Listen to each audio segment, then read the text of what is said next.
Hey guys, I just wanted to share this that I Clear by found. Alex Gibney based on the book. Oh, Leah. this guy grew up in Scientology. He has his own channel now, but he's going to tell us why Scientology can't sue us anymore.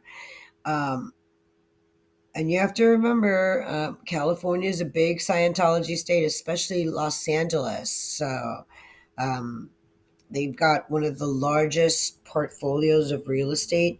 They basically buy up real estate and then keep the real estate empty. So let's hear it. Remini's book, Troublemaker, the entirety of the 3 seasons of the Scientology and the Aftermath show. All of these things have occurred without a single lawsuit against an individual, a company, an organization from Scientology. Zip, nada. This came up over the weekend in a blog post that Mike Rinder did over on his blog called Panic Stations in the Bubble.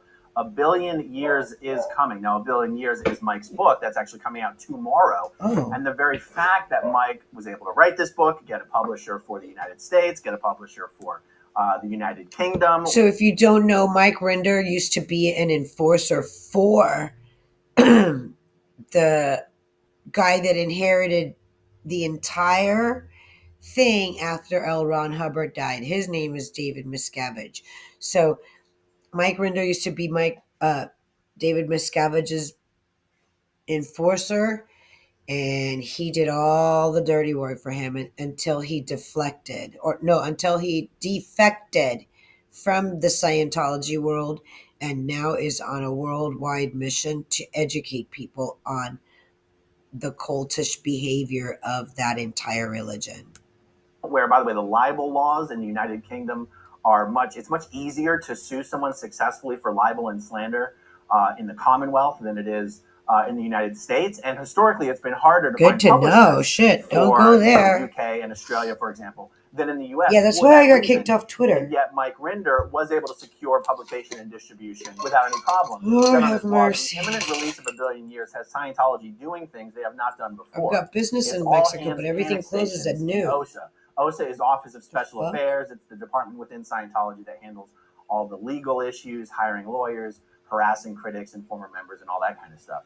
He says these days their legal threats fall on deaf ears. Everyone knows they cannot file lawsuits, not just because what is said is true, but because Miscavige cannot afford to go into deposition and be exposed for what he really is. Oh, this shit. factor cannot be overstated. This fact alone prevents Scientology from being able to sue people. It is my opinion that this guy's got his claws somehow, some way into Meghan Markle, because the Suits co-star that she had is a well-known Scientologist, and everybody knows that this guy wants celebrities, and Meghan Markle is the biggest celebrity in the world right now because she's married to a royal.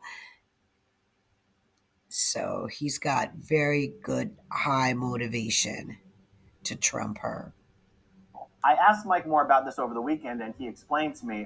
By the way, of course, I'm talking about Mike Rinder, co-host of the Leah Remini Scientology and the Aftermath television program. Mike Rinder is also on the board of the Aftermath Foundation with me. We help people who are escaping from Scientology and starting new lives from scratch. So we were having brunch over the weekend, and Mike explained that in a lot of these lawsuits that are currently ongoing against Scientology, they won an Emmy for their show. Being deposed in these cases, even when he is successfully served with papers, which itself is very difficult. But even in the case when he has been served, one of the ways to avoid that's me emptying that in the eyes of the law, when you have someone who's kind of sitting at the very top of an American Indian, it's easy to claim that the lawsuits or the effort to specifically depose Miscavige in the lawsuits is some kind of harassment. It's more of a Mexican. To a certain extent, there are protections in place to prevent heads of organizations from being forced to be deposed in lawsuits against the organization. However, the same protections or assumptions would not be in place if Scientology were the aggressor, if they were the ones filing suit against someone else. Miscavige is known and does publicly describe himself as the leader of the Scientology religion. So if Scientology goes out and sues a former member or a whistleblower or a critic, Miscavige can't say, oh, this lawsuit is just harassment and I should be protected. protected from that harassment. And Mike said this is why Scientology does not sue anyone, and in fact hasn't sued anyone in decades, with one major exception, and that exception went very, very badly for Scientology. Let's And hear that it. exception was Debbie Cook. And the Okay. fallout for David Miscavige and Scientology from trying to sue Debbie Cook back in 2012 is the other reason why So Scientology. if you don't know, they're known to like tie people up in litigation for years, and they come armed with like tens of their lawyers to the courthouse in terms of intimidating the opposing person to them. Scientology does not sue people anymore. So let me tell you what happened with Debbie Cook. Debbie Cook is someone who was born and raised in Scientology, and from a very young age started working directly for L. Ron Hubbard, and eventually became one of the most well-known and well-respected managers in all of Scientology. Now, the worst thing you can do in Scientology is to accumulate respect and power, because once you do, Miscavige sees you as a threat. Yeah. Once Miscavige sees you as a threat, he figures out how to take you out. One way Miscavige takes people out is to promote someone up to a level where he can now blame them for everything that was already going wrong at that level, or within that level's sphere of influence. And that is exactly what he did with Debbie Cook. In 2007, he promoted her from her position as captain of flag, and he brought her up to Scientology's international management base, where Debbie Cook was now seeing for the first time how David Miscavige had personally dismantled and destroyed the entire international management structure of Scientology. And he was now basically tasking Debbie with kind of being one of his fixers, helping him fix everything that he had destroyed up at in management. Debbie's experience working directly for David Miscavige for just a matter of months, I don't know, 6 months or something like that, was so horrible that she went from dedicating He broke her down, man. her entire life to the service of Scientology to saying, I want to leave staff altogether. And in 2007, Debbie and Wayne kind of quietly left Scientology. And for years, they kept quiet. They kept their heads down. They were being good little Scientologists. They didn't want to upset Miscavige. They didn't want to, make a big fuss. And then on New Year's Eve, 2011, so we're talking December 31st, 2011, Debbie Cook sent out an email to essentially every Scientologist in the world saying that how David Miscavige has been running Scientology over the last many years is completely contrary to everything L. Ron Hubbard said should be done. And again, this email went out to all Scientologists in the world, and Miscavige could not let that stand. So he, Miscavige, and Scientology. So have they retained their tax exemption? Comment below if you know the answer to that. Sued Debbie Cook, saying she violated the non-disclosure agreement that she signed when she left Scientology staff. Scientology filed for a temporary restraining order against her, which, given the laws of Texas, the temporary restraining order is granted under the assumption that the filing is correct. So I don't know why I've been so bold and brave enough to talk about Meghan Markle in cahoots with the Scientology religion, but I've been, and so therefore this literally is something that pertains to me. But at the same time, it's very entertaining to me how these ex-Scientologists have started their own um, YouTube channels in order to stop the suppressing of information from this guy here. So, if you don't know, L. Ron Hubbard started his own religion in the 1950s, and it was based on, there's a parable in the Bible called where it says, anybody that isn't with me is against me. Well, he used that, and he basically exploited that parable. And so the entire religion is based on suppressive people. So if the person is against you, then they're labeled a suppressive person or an SP, and that gives the Scientology religion the wherewithal to bash that person into non-existence. So keep that in mind when it comes to Meghan Markle and the and the royal family. She's literally trying to annihilate them using these tactics that L. Ron Hubbard started in the 1950s. And I mean, if you know anything about Scientology, these people are relentless. Correct. But since that is technically a violation of someone's rights, there's a hearing that has to be held no more than 10 days after the issuing of the temporary restraining order to determine whether the TRO is going to be thrown out or whether it's going to be upheld for the duration of the suit. Now, this lawsuit from Scientology never made it past the preliminary hearing because Debbie's testimony at this hearing was so horrendously damning for Scientology and specifically for David Miscavige that Scientology instantly caved and said, please give this woman millions of dollars to just stop talking and go away. And the entire So issue if was settled. This Megan's thing never made it to money court. is being And this drained, is why this is he the might second be the reason Scientology why. simply Why can't does she need all that afford money? to sue anybody anymore. It's Miscavige. Why is Sunshine Sachs accusing her of withholding pay and threatening to report her to the labor board? Why did she owe them $3 million for 2 years and didn't decide to pay until Spotify gave her a portion of the money that they owed her, right? Which was apparently $26,000 deal. I mean, so they must have forked out at least half of that, or was that Harry's book money? I can't keep up. Regardless, right? We're talking, that's a lot of money for her to be burning through, unless somebody else is involved taking the reins behind the scenes, right? Her famous last words behind the scenes. Can't afford to be deposed, and they can't afford to have any more testimony like this. I want to play for you 4.5 minutes of what Debbie Cook said on the stand. Oh, goody. In the hearing about this temporary restraining order. Year 2005, what was the first thing that you witnessed that personally horrified and frightened you? I witnessed Mr. Miscavige physically punching in the face and wrestling to the ground. Okay, so there was a story in the Scientology segment that Leah Remini did about a guy who said something that Mike didn't like, and he actually was another enforcer, like Mike Rinder.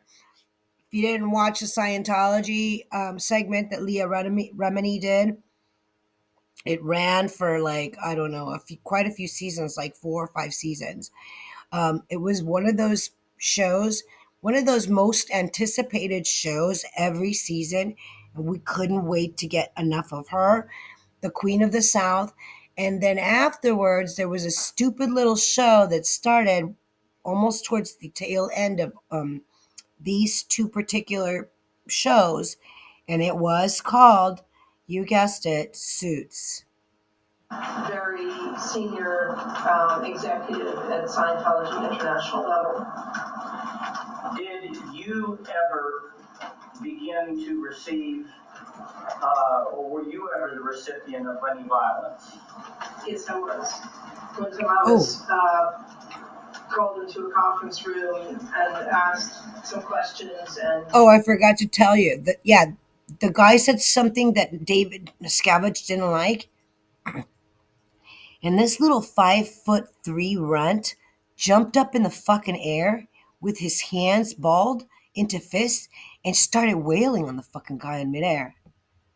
He ordered his secretary to slap me, and she slapped me so hard These are some of the tactics I feel that Meghan Markle does. Don't forget, she allegedly superglued a girl's eyelids together, pretending that she was going to help her put on some. No, the girl was obviously sleeping or something, and she did it while the girl was sleeping, and then she claimed that it was eyelash glue, and it was super glue. I mean, that's a fucking not a mistake that anybody makes, right? But given that it came from Meghan Markle, she was supposedly, allegedly expelled from that school. It was a college, Northwestern, and Northwestern Chicago. I don't know. And I mean, this is out in the public domain. I didn't just make that up. This stuff is out in the public domain. Do your research. Fell over into the chairs. One time Mr. Miscavige ordered his communication. And if I pause a lot during some key phrases that she's about to give us, that's called a trauma response. I already can anticipate what she's going to say. So I need to break it up into segments in order to be able to um, process that, right? Because as a survivor, this is like a fight or flight thing, right? So you have to retrain your brain and unlearn certain things in order to continue to live your best life, right?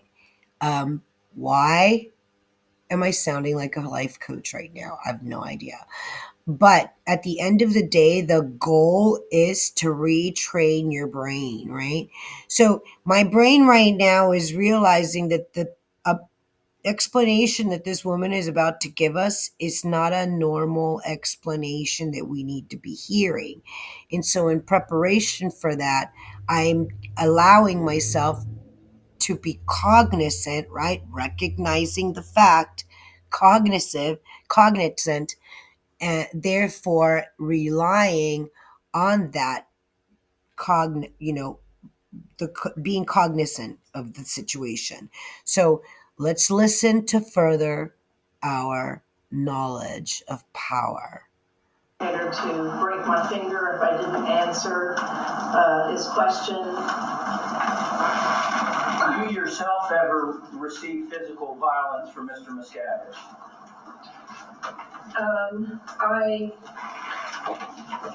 There was really only one physical incident where he was very angry and he walked around a very long conference table to. That's another thing about the Scientology people. They're big on acting. So they like actors, right? So notice how she said he walked like around, all the way around like a long table, right?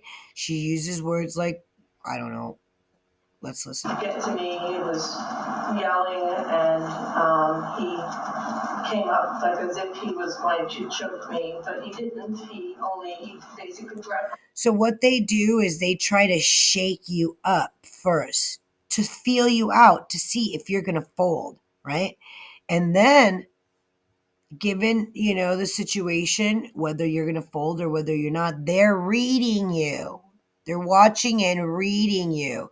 So every movement that you make, it has to be ninja. You need to be a ninja in terms of you're not even in that room right now. You have to like take yourself out of the equation, look from above the room and take the entire situation into account. This is what a trauma response would look like for her. My shoulders and shook me while he was yelling at me. See that? It shook her while he was yelling at her, right? So at the end of the day, this is their goal. Their goal is to not touch you, but annihilate you from afar. This is their goal. So what are we seeing in terms of Meghan Markle and the royal family? She's trying to annihilate them from afar, right? Let's talk about how you ended up in the hole. Oh, my favorite store. When it comes to giving your bathroom a fresh clean. You told us that the hole consisted of a couple of, I think, double wide trailers. Yes. What made it a hole rather than a couple? You couldn't get out. Trailers that people were. It was a locked area, like with padlocks. You couldn't get out. It had bars on the windows, and the one entrance was guarded by security 24 hours a day. And it contained in it. So I don't know what's going on because I haven't heard one thing, and I scour the internet on a daily basis for the best, absolute, most horrifying stories that need to be told. And one of these stories is, where is David Miscavige's wife? She's been disappeared from the public forever. And when Leah Remini asked about her at Tom Cruise's wedding, in Scotland, incidentally, she was then audited, harassed to the point where she literally had to leave Scientology. Imagine being in a religion where you do everything they tell you to do, including emptying your bank account for them, and then they turn around and tell you that they're going to drive you into the ground unless you leave, right? Imagine being a slave to them and then all of a sudden being told you can't be part of this club anymore. I would be freaking pissed. That's what Leah Remini was, and that's why she did that series. At the time that I went into the hole in May of 2007, there was over 100 top Scientology international executives that had been put there, and the hole basically was some kind of a slang Oh my God, they were desperate for new people. term that had been coined long before I got there. And guys, this is going to end soon, so like and subscribe. You ate there, you slept there on the floor, and you never left with the exception of a brief period to go take a shower. When you say slept there on the floor, did you have cots or bunks or some kind of beds? No, you slept today. You were a sleeping bag, you slept on the floor in a sleeping bag. And what were the conditions like on the floor to sleep? Well, there were ants. The place. Keep in mind that some of these people grow up and then spread out into the community, and I wound up working with some of these women, and they didn't have good stories. In fact, it was written all over their face. It was horrible. This was infested by ants, so ants would crawl on you. And there was a 2-week period during that time when all the electricity had been shut off, as ordered by Mr. Miscavige, and this was, of course, in summer in the desert, and so the temperature in there was about 106. Why didn't you just take off and get away from the hole? Not possible. Absolutely not physically possible. Couldn't make it past security. The windows were barred. Right from the beginning when I went in, I obviously was trying to figure out, plotting how to get out. Were you used to, in your life, getting beaten up? Was that something you were used to? No, never. And you were a 40-something-year-old woman with a very, very respected job. Yes. I mean, that is wild. And actually, the first day of the hearing, my understanding It absolutely is. Okay, so who is this guy? Let's see. On the second, and there might even have been a third day of the hearing. But here is some of what the Tampa Bay Times reported that I think wasn't captured on camera. They reported, this guy is growing up Scientology, so if you want to go to his channel, go ahead. I'll go ahead and subscribe to him. I saw him on the show, by the way. She didn't answer the knocks. The pounding stopped. It's free to subscribe to anybody's channel. However, some people want you to become members of their channel, and there could be money involved. So pay attention. It's free to subscribe. Like and subscribe. Okay. So you get the idea. Thanks for watching, and have a great day. It is Thursday at 9:30 in the morning, and that's all I got to say.